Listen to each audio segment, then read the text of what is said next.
Hello guys, welcome to Swathi యాత్కమ్ studio. So ఈరోజు మేము గుమ్మడికాయ హల్వా ఎలా చేయాలన్నది మీకు చూపిస్తాము. సో ఇక్కడ మేము గుమ్మడికాయలు కొనడానికి వచ్చాము, చూసేయండి.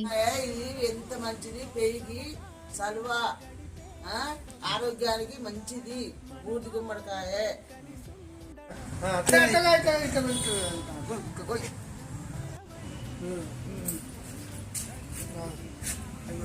కొయ్యాలి.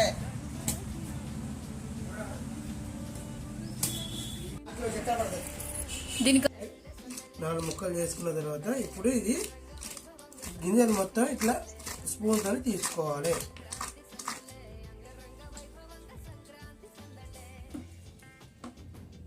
ఇలా గుమ్మడికాయ మొత్తం గీరాక మనము తీసి పక్కన పెట్టుకోవాలి. అండ్ డ్రై ఫ్రూట్స్ని కూడా కొంచెం గీలో వేయించి పక్కన పెట్టేసుకోవాలి.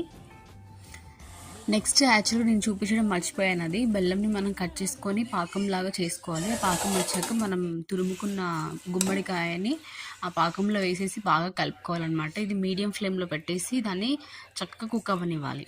అంతే గాయస్, ఇందులో డ్రై ఫ్రూట్స్ యాడ్ చేసేసుకొని మంచిగా మిక్స్ చేసేసుకుంటే వేడివేడిగా హల్వా రెడీ. Bye guy.